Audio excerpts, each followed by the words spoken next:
Albanese might not be able to tell you much about Chinese warships conducting live fire exercises off the coast of Sydney, but he's certainly across the detail when it comes to his queer party playlist. That's right. PM was very enthusiastic participating in last night's gay and lesbian Mardi Gras here in Sydney. Have a look.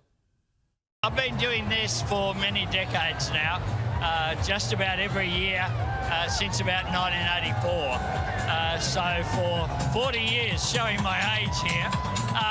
But it's fun, it's a celebration, and it shows a commitment to respect for people for who they are.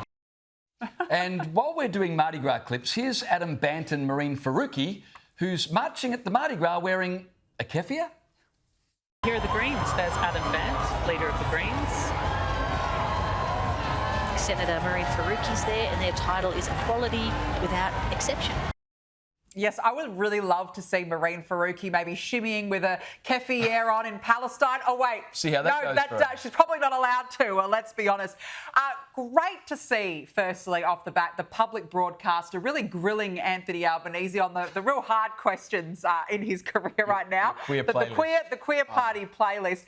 And what I noticed from there, James, is that Anthony Albanese couldn't wait to give an answer. He was beaming to give an answer there. And isn't that in just stark contrast to the Albo that we've been witnessing over the past couple of months, where he's filling his press conferences with ums and ahs and vacant stares, vacant answers, doesn't know about the Chinese warships. Remember when he told us that he's been in the car, so can't provide answers? So it's quite stark contrast what the Prime Minister is capable of answering about the queer party playlist, but when it comes to day-by-day issues actually affecting all Australians, unfortunately, the Prime Minister doesn't seem to have an answer for that. And this is the sort of thing that I think gets in the grill of Australians when there are so many problems in our nation. You can't get a straight answer from him, but you ask him about his playlist or about Kylie Minogue, and he can't wait to give you an answer. The other thing about this is Adam Bant, you saw there marching with Marine Faruqi and, of course, Anthony Albanese.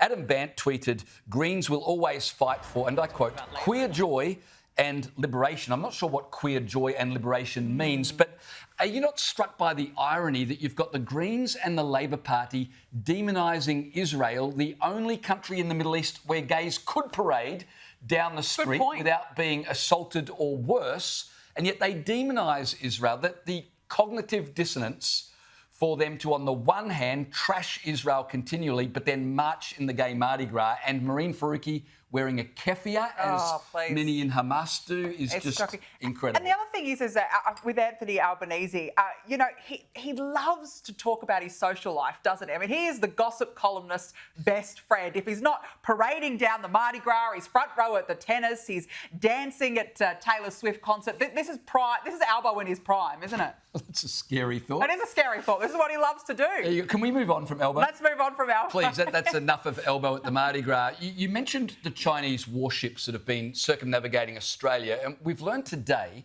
that while the Chinese military gave Australia no advanced warning, despite what Albo said, of what they were doing, they gave the PNG government 2 weeks' notice. And Anthony Albanese is still refusing to say whether or not the PNG government warned Australia of the looming Chinese warship operations. Have a listen. We receive intelligence briefings, and we also have absolute confidence in our Australian Defence Force. I have seen some of the criticism of Scott Morrison, for example. I mean, people must think that the Liberal Party must think people are goldfish here. What we don't do at press conferences is relay what intelligence information the Australian government receives. Wait, what? We don't relay what intelligence we've received. He spent the last week relaying intelligence. Well, we knew we were highest level of surveillance ever, these warships, and we were given notice, not as much as we wanted, but we were given notice, and New Zealand kept us informed, and Air Services Australia kept... He's gone on and on about the intelligence they received, but now, hang on a second, PNG knew 2 weeks ago Did PNG tell us? We've just spent $600 million on an NRL team so that PNG will work with us to repel the China threat. So I would have thought it's a fairly pertinent question. Did our friends in Papua New Guinea notify us? But all of a sudden, that's operational intelligence. We don't talk about that. No, good point. Sure. Once again, Anthony Albanese adopting his signature move of no comment. And look, we can hardly be surprised, can we? A week ago, the Prime Minister was telling us, no, China gave us plenty of advanced warning. He was caught out by the Chief of the Defence Force who contradicted that statement. And then he went into hiding. You recall midweek he went into hiding. He trotted out Richard Marles. He trotted out Penny Wong. And it actually made the whole situation worse. So we can't be surprised. But that is very, very poor that we do not know if PNG was tipped off 2 weeks in advance before those Chinese warships were circling in the Tasman Sea with those live fire drills, forcing, of course, our passenger jets to reroute themselves. And this whole saga just goes from bad to worse, doesn't it, James? I mean, all China had to do was send 3 ships down the coast to expose Labor's weakness when it comes to border security. And here we are again, PNG, the place we're really desperately trying to bolster. They're doing a dirty on us, possibly. And, of course, one of the big boasts of the Albanese government is they have restored relations with our Pacific neighbours. Allegedly. And they've made everything smooth. And this just begs the question whether that's true agree. or whether we're being played.